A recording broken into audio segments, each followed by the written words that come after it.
राम राम जी। आज का मेरा विचार है अपने पैसे को संभालना सीखें।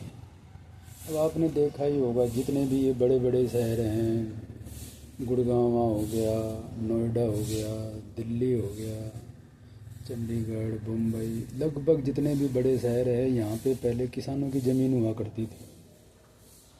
और फिर जब ये बड़ी बड़ी फैक्ट्रियाँ, शहर बसे, कॉलोनियाँ बसी तो उनकी ज़मीन लाखों में, किसी की करोड़ों में बिक गई। अब जो समझदार बुजुर्ग थे उन्होंने तो कोई ज़मीन के बदले ज़मीन ले ली, मगर जो बाकी थे, किसी ने बड़ी बड़ी गाड़ियाँ महंगी महंगी, किसी ने मान लो शादी कर दी, किसी ने मकान बना दिया, मतलब उस पैसे को संभाला नहीं। पैसे से अगर पैसा कमाया होता तो कोई बात नहीं थी, मगर अब पैसा, जैसे कि मान लो एक पानी की टंकी है, उसमें पानी आपने भर लिया पूरा, मान लो महीने भर का पानी भर लिया, मगर जब तक उसमें डेली पानी नहीं आएगा तो वो पानी तो जो स्टॉक है वो तो ख़त्म होता जाएगा।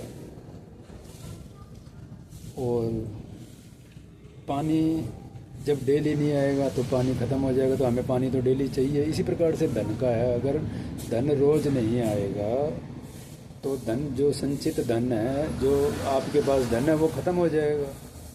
तो इसलिए इंसान को पैसा संभालने की कला आनी चाहिए। पैसे का तो नियम यही है कि वो बढ़ता रहना चाहिए।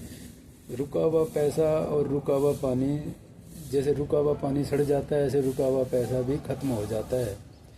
तो जो ऐशो आराम में अपना पैसा ख़राब कर देते हैं और फिर कर्ज में या कोई छोटी मोटी नौकरी करके अपना जीवन गुजारते हैं। अब कई रिटायरमेंट के बाद अपना पैसा, बड़ी मुश्किल से कमाया हुआ पैसा, सालों की मेहनत का, और वो किसी के बहकावे में या लोभ में आके लगा बैठते हैं और गवा बैठते हैं। तो इंसान को पैसे संभालने की कला सीखनी ज़रूरी है, क्यों? पैसा बड़ी मेहनत से कमाया जाता है।